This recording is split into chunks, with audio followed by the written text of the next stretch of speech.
Bonsoir à tous, merci de nous retrouver pour le deuxième numéro du magazine Au fil des pages. Nous sommes très heureux d'être en votre compagnie et notre joie est d'autant plus grande car aujourd'hui nous recevons un ancien de la RTI et avec lui on va parler de la dernière œuvre qu'il a écrite. Le titre c'est La chambre d'à côté.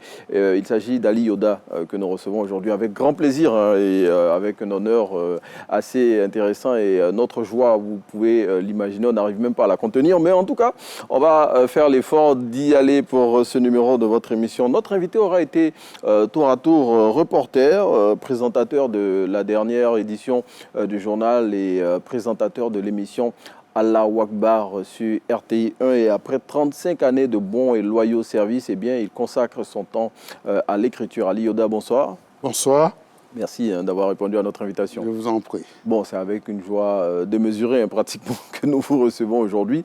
Mais pendant 26 minutes, bien évidemment, on va se contenir et puis aller pour le magazine qui nous réunit ici aujourd'hui. Tout à fait. En tout cas, je vous écoute. Allez, votre œuvre que nous allons explorer aujourd'hui, c'est celle-là, La chambre d'à côté. Attendez, j'en perds même mes papiers. Voilà. Donc, La chambre d'à côté, un recueil plutôt de récits, 6 histoires que vous nous proposez dans ce roman. Pourquoi La chambre d'à côté? La chambre d'à côté parce que, vous savez, l'homme a 2 dimensions. Oui. Il y a la dimension spirituelle et puis il y a le physique. Alors, dans les petites histoires que je raconte, dans chacune de ces histoires-là, il y a ce volet spirituel et la dimension physique. Mais à côté de tout cela, il y a aussi une autre réalité qui est juste, c'est les passages qui ont trait à l'inhumation, au décès de notre ministre, notre Premier ministre, ministre d'État, ministre de la Défense, M. Ahmed Bakayoko. Quelqu'un que vous appréciez beaucoup. Quelqu'un que j'appréciais beaucoup et qui, malheureusement, est parti à la chambre d'à côté. Et c'est bien cela. Et donc, nous le disions, 6 récits dont les titres sont Une affaire de femme, Erreur de jeunesse, Les villageois et les sobriquets, Le pétrole ou l'affaire de l'éventreur, Un étranger encombrant et Un voyage en train. Et vous l'avez dit, à côté de ces récits, il y a l'hommage que vous rendez à Feu Ahmed Bakayoko, quelqu'un que vous dites avoir beaucoup apprécié. On va parcourir l'essentiel de ces œuvres tout à l'heure et de ces récits, mais avant, on part à la première rubrique de notre émission et c'est le doc littéraire.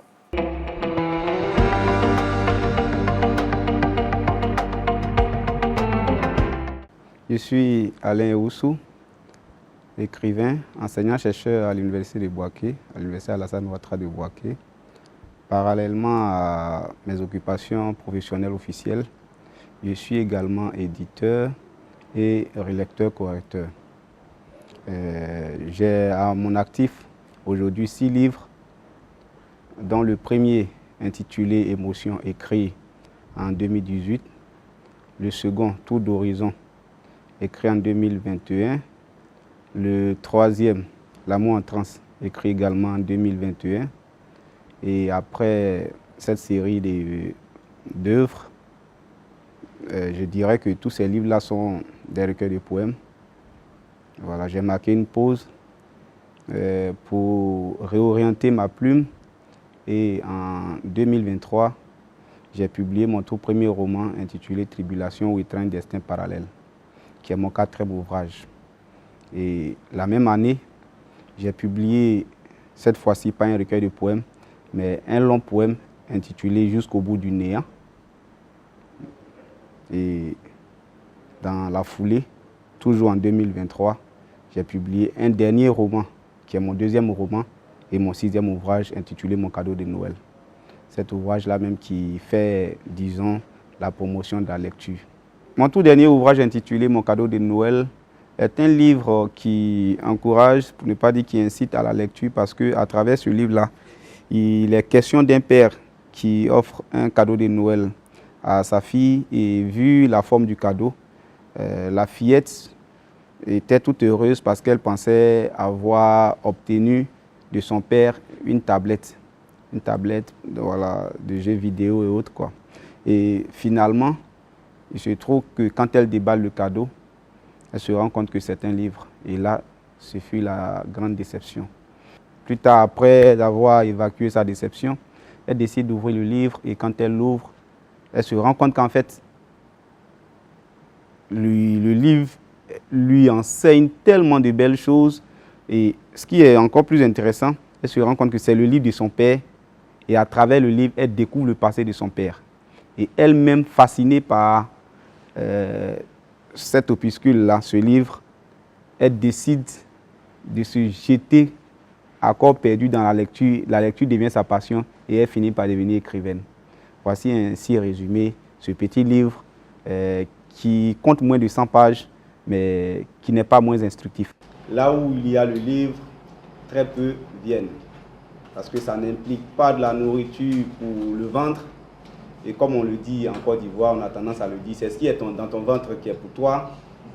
Et que, voilà, après ça, il n'y a plus rien d'autre. Mais moi, je m'insurge contre cette pensée et je dis que c'est ce qui est dans ta tête qui est pour toi.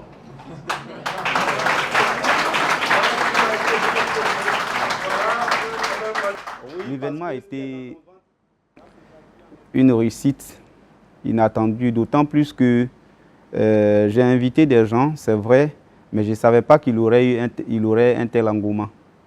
Et je m'attendais à une dizaine, peut-être une vingtaine, une trentaine, maximum une quarantaine de personnes. Et je me suis retrouvé totalement débordé avec plus d'une centaine de personnes. Et les tenants de la librairie ont reconnu qu'il y a eu rarement une telle mobilisation autour d'une dédicace à la librairie Carrefour. Et franchement, on s'en félicite et on profite de cette situation pour dire merci à tous ceux qui nous ont soutenus de près ou de loin, à tous ceux qui ont répondu favorablement à cet appel. De façon générale, on leur dit merci, mais plus particulièrement, les remerciements vont à l'endroit de mon oncle Kwaku Kwadio, qui n'a ménagé aucun effort pour nous accompagner dans ce processus-là. Et je remercie également mon cousin Jérémy Kwasi, qui lui aussi s'est toujours montré favorable et disponible quand je le sollicite dans le cadre de mes productions littéraires. Mon écriture invite le noir à faire, disons, une lecture de sa façon de gérer les choses, de sa façon de se comporter. C'est une remise en question de soi en tant qu'Africain pour pouvoir faire progresser les choses. Il ne faudrait pas rester dans cette politique de victimisation et d'accusation de l'autre en fait. C'est vraiment ce qui fonde ma thématique. Et puis à côté de cette thématique majeure qui est l'engagement, il y a aussi l'amour qui guide aussi ma plume. Voilà le doc littéraire qui mettait en scène aujourd'hui, Arnaud Ewusu, qui a présenté 6 œuvres qu'il a écrites récemment et ces œuvres qu'il a présentées dans un espace de la place et où il a été surpris par l'affluence qu'il y avait à cette activité. Eh bien, on sent que le monde littéraire, il continue à être en branle. Les auteurs sortent de nombreuses œuvres qui sont appréciées des populations et on a de plus en plus de personnes qui assistent à ces dédicaces. Oui, tout à fait, parce qu'il y a que pendant longtemps, sinon de façon générale, oui, on dit que l'Ivoirien ne lit pas beaucoup, l'Ivoirien, c'est vrai, mais il y a des gens qui sont vraiment accros à la lecture. Donc dire que l'Ivoirien ne lit pas beaucoup, vraiment, je dis, c'est une idée qui est répandue, mais elle n'est pas forcément... Elle n'est pas forcément juste. Elle n'est pas forcément juste. Et l'affluence qu'on a vue à l'activité de présentation des œuvres d'Alain Ewusu nous le montre si bien. Revenons à ce qui nous intéresse aujourd'hui, Ali Yoda. La Chambre d'à côté, une œuvre qui a été éditée par les éditions L'Encre Bleue. Bon, on fait un coucou à M. Charles Pemont, directeur général de cette maison d'édition, qui est avec nous en studio, qui est venu s'assurer que l'œuvre de son poulet est bien présentée. Donc, L'Encre Bleue qui édite cette œuvre, La Chambre d'à côté, on l'a dit, un recueil de récits. On va s'intéresser à la première histoire. La première histoire qui est une histoire assez singulière, celle d'Issoufou, qui revient d'un long voyage de 25 années. Tout le monde le pensait mort. Voilà, on n'espérait pas le revoir un jour et un matin, il débarque dans son village. Et en toile de fond de cette histoire, on a une affaire d'excision. C'est quoi exactement? Non, l'excision, vous savez qu'elle est pratiquée dans beaucoup de contrées. Et généralement, on attribue l'excision à la religion. On relie ça facilement à la religion musulmane notamment. Or, l'excision n'est pas une affaire de musulmans. D'abord même, islamiquement parlant, il n'y a aucun fondement religieux qui dit qu'il faut exciser les femmes. Et donc, ce sont nos us et coutumes que les gens prennent pour prétexte pour exciser. Sinon, il n'y a pas de... Dans la religion musulmane, en tout cas, nulle part il n'est écrit qu'on peut faire l'excision des femmes. Ça, ce n'est pas juste. Donc, et à côté de ça, il y a des populations qui ne sont même pas musulmanes, mais qui pratiquent cette excision. Oui, comme à l'ouest de la Côte d'Ivoire. Comme à l'ouest de la Côte d'Ivoire, par exemple. Donc, or, c'est un phénomène auquel il faut pouvoir mettre fin. Donc, à travers ces pages-là, j'interpelle en quelque sorte les exciseuses, ces vieilles femmes qui sont dans nos villages et qui s'adonnent à cette pratique-là. Malgré les grandes campagnes de sensibilisation pour dénoncer le phénomène, il est malheureusement toujours existant.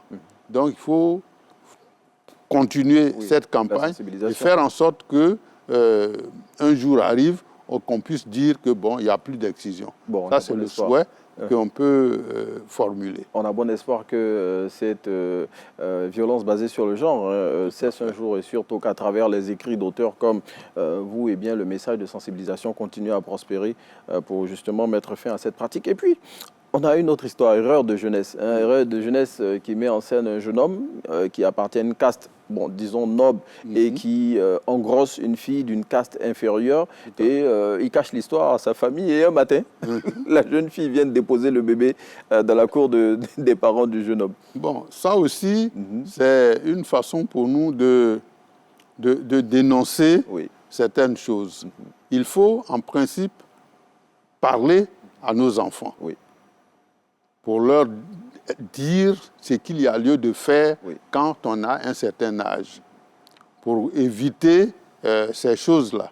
Parce que souvent, quand on interdit aux enfants de faire ci ou ça, en général, ce qu'on leur interdit là, c'est ce qui les attire.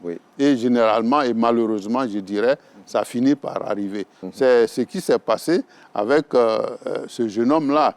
Et puis, il faut pouvoir dénoncer certaines de nos pratiques aussi. Les problèmes de caste et tout ça, c'est révolu. Aujourd'hui, en 2024, on ne devrait plus peu importe la classe à laquelle on appartient. Donc c'est ce qui est arrivé à ce jeune homme-là. Et donc, la jeune dame, vous avez pu lire, et pour ceux qui liront l'ouvrage, verront que la jeune fille, c'est ce qu'il y a. Nos filles même qui se laissent entraînées par les jeunes gens qui prennent des grossesses, quand on leur demande qui est le père de l'enfant, généralement, elles sont embarrassées parce que elles sont passées par plusieurs personnes. Voilà, ça, c'est pas intéressant. Mais en tout cas, on vous invite à lire cette œuvre, La Chambre d'à côté, surtout toutes ces histoires qui partent des histoires étonnantes aux histoires cocasses ou souvent bouleversantes et toutefois aussi inattendues. Et puis, s'il y a une histoire qui m'a marqué parmi les 6 récits que vous avez couchés dans cette œuvre, La Chambre d'à côté, c'est l'histoire du pétrole ou l'affaire de l'éventreur, mais une histoire dont la morale qui est dégagée ici, mais interpelle tout le monde, c'est celle de la tricherie aux examens et des conséquences qu'elle peut avoir sur la société. Tout à fait. Oui, il faut dire que nous, du temps où nous autres étions à l'université Félix-Boigny de Cocody, il y a eu malheureusement, à cette époque-là, il y avait beaucoup de cas de fuite. De fuite, d'épreuves d'examen. D'épreuves des examens. Et cela, c'était généralement pendant les périodes des examens. En tout cas, constitue en juin. Et puis, mai-juin, c'était la période des examens. Et c'est à cette période-là qu'il y avait beaucoup de fuites. Bon, souvent, on en parlait souvent en cité pour peut-être en discuter rapidement. Mais c'était un phénomène qui était gênant. Parce que ça discréditait les diplômes qu'on avait. Et donc, moi, j'ai dit, mais ça, il faut peut-être se saisir de ce fait divers-là pour en parler, pour une façon de dénoncer les tricheries. Parce qu'il n'est pas normal que des élèves ou des étudiants passent tout leur temps à étudier, à bosser, comme on dit. Et pendant puis, que d'autres attendent d'avoir ce qu'on appelle le pétrole. À l'époque. Attendez, c'est trop facile. Oui. C'est trop facile. Oui. Donc, il faut dénoncer ces choses-là qui ne font pas avancer l'école ivoirienne. Et pour le dénoncer, vous avez mis en avant un fait grave qui est arrivé. C'est l'histoire d'un jeune homme dont le père était doyen d'une UFR à l'université et qui, grâce à qui il a pu obtenir son diplôme de médecin et qui pratiquait la chirurgie et il a oublié des instruments dans le ventre d'un patient. Ça, vous savez, il y a beaucoup de fiction dans ce qu'on dit, mais c'est des choses qui peut-être ne sont pas vraies, mais qui peuvent arriver. Non, mais c'est bon pour interpeller aussi. Voilà, c'est des choses qui peuvent arriver. Oui. Donc, il faut éviter que, par le biais de la tricherie, on pousse les enfants. Ça, ce n'est pas bon. Parce que votre papa a beau être recteur ou bien doyen de UFR ou quoi, mais il faut que votre enfant travaille au même titre que les autres. Oui. Parce qu'au fond, celui qui a le pétrole et celui qui n'a pas, mais ils n'ont pas les mêmes chances quand ils vont aux examens. C'est bien cela. Donc, on ne peut pas encourager la tricherie. Ça, ce n'est pas bon. Bon, en un mot comme en mille, l'affaire du pétrole ou l'affaire de l'éventreur, en tout cas, c'est pour interpeller sur le fait que les élèves ou les étudiants doivent obtenir leur diplôme par le mérite. Tout simplement. Et surtout pas par la tricherie. À côté des 6 récits que vous nous proposez dans La Chambre d'à côté, je le rappelle, qui est sorti aux éditions L'Encre Bleue, il y a l'hommage que vous rendez à Ahmed Bakayoko. Effectivement, M. Ahmed Bakayoko est un grand serviteur de l'État, Premier ministre, chef du gouvernement. Il était ministre d'État, ministre de la Défense. Enfin, il nous a malheureusement quittés le 10 mars 2021. C'est bien cela. Et donc, vu l'hommage que la nation elle-même lui a rendu, il était bon que l'on puisse retenir tout ce qui a été dit pour que les enfants demain s'en souviennent. Allez, on est très heureux d'être en compagnie de notre invité du jour, Ali Yoda, avec lequel on parle de son œuvre, La Chambre d'à côté. On part à la deuxième rubrique de notre émission, c'est « Dis-moi ce que tu lis » et juste derrière, on retrouve notre invité.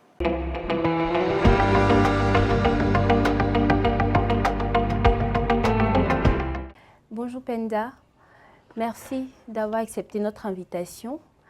Nous remarquons tout de suite que vous avez des livres à côté de vous. Vous allez sans doute nous les présenter.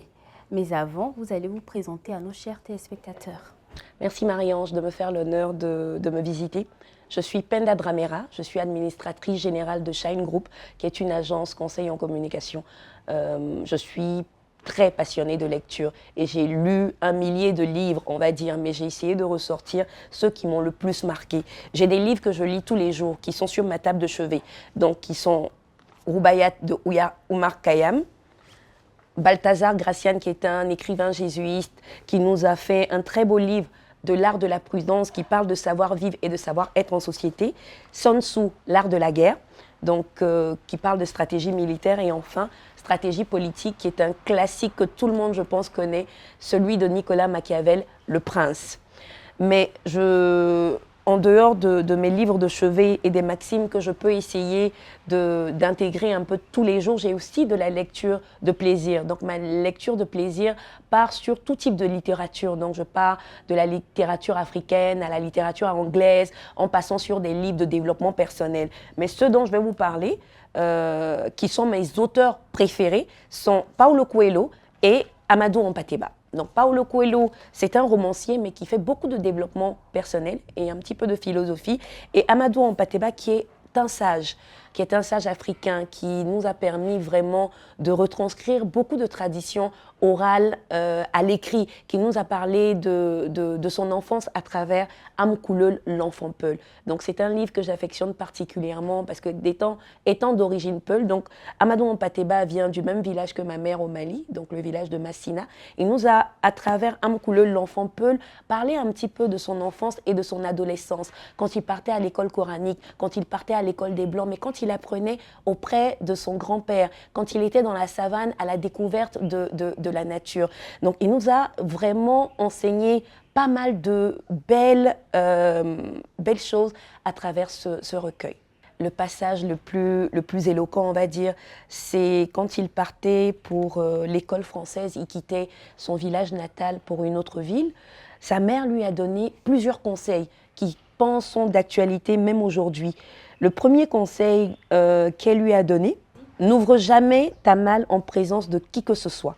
La force d'un homme vient de sa réserve. Il ne faut étaler ni sa misère, ni sa fortune. Fortune exhibée appelle jaloux, quémandeur et voleur. N'envie jamais rien ni personne. Accepte ton sort avec fermeté. Sois patient avec l'adversité et mesuré dans le bonheur. C'est une litanie de conseils que n'importe quelle mère, n'importe quel père peut donner aujourd'hui à son enfant, mais n'importe quelle personne peut essayer à travers ce recueil de s'approprier les vertus, parce que ça fait partie de nos valeurs, ça fait partie de notre culture, ça fait partie de notre tradition. Donc ce bouquin m'a énormément marqué et je le relis très souvent. Merci Penda. Mais quel conseil aimeriez-vous donner à ces personnes qui veulent aussi s'intéresser à la littérature, qui veulent aussi découvrir ce bouquin, et même ceux qui sont déjà amoureux de lecture? Amkoulel, l'enfant Peul de Amadou Hampâté-Bâ, est un véritable recueil de tradition orale. C'est un livre plein d'enseignements, mais c'est aussi une belle aventure à travers plusieurs contrées, on va dire, de l'Afrique. Donc c'est un roman qui captive, qui intéresse et qui apprend beaucoup de choses. Donc je le recommande vivement. Il n'est pas très cher et il est disponible un petit peu dans toutes les librairies en Côte d'Ivoire. Une chose est sûre, Penda, nous sommes convaincus de votre connaissance littéraire, mais nous allons quand même la tester. Alors, nous allons faire un jeu littéraire qui consiste... Mais avant, est-ce que vous connaissez des auteurs ivoiriens ou même africains?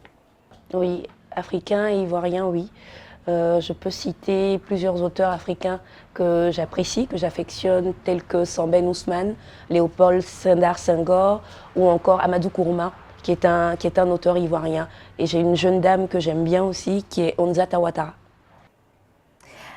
Alors, le jeu ici consiste à donner le nom des œuvres et vous allez vous charger de me donner le nom des auteurs. Je vais essayer. Alors, le premier livre, c'est « Le lit est tout le mariage ». Le lit est tout le mariage. Je crois bien que l'auteur, c'est Isaïe Biton Koulibaly. Alors, le deuxième est « Ferla » ou « Le dernier maillon de la chaîne ». C'est le dernier livre de Onzata Ouattara que j'ai lu il n'y a pas très longtemps. Le troisième est « Le cahier noir », paru en 1998. Alors, je suis sûre que je connais le titre. Le cahier noir. Oui, le cahier noir me parle. Mais je ne me souviens malheureusement pas du nom de l'auteur. L'auteur est Kamara Mangala. C'est sûr. Merci Penda, merci d'avoir accepté notre invitation. Merci pour ce beau moment de partage. Merci à vous de m'avoir permis de communiquer ma passion. Merci à Marie-Ange Miam et à son invité, Penda, la dame, qui parlait des œuvres qu'elle a lues et parlait de Amkoulel, l'enfant Peul de Amadou Hampâté-Bâ. J'imagine que vous connaissez Ali Yoda. En tout cas, je connais Hampâté-Bâ. Ouais, on a étudié certaines de ses œuvres par le passé. En tout cas, on fait un coucou à Roukiatou Hampâté-Bâ, la gardienne du temple. Et puis, elle parle, cette rubrique-là, elle parle de littérature et d'inciter surtout les populations à la lecture, bon, pour contrer cette assertion selon laquelle les Ivoiriens ne lisent pas. Ouais. Pour vous, auteur, j'imagine que c'est quelque chose que vous affectionnez, d'entendre ce genre de choses. Absolument. Il faut pouvoir, comment dire ça, dédramatiser, oui, si j'ose ainsi dire, cette idée selon laquelle l'Ivoirien ne lit pas beaucoup. Ce n'est pas vrai. Les éditeurs diront que ce n'est pas juste. Oui. Et je ne crois pas dire le contraire. Dans tous les cas, ça ne doit pas décourager ceux qui ont l'inspiration nécessaire pour écrire. Tant qu'on peut, il faut écrire. Donc il faut écrire, et c'est sûr, ces mots de notre invité Ali Yoda que nous allons refermer ce numéro.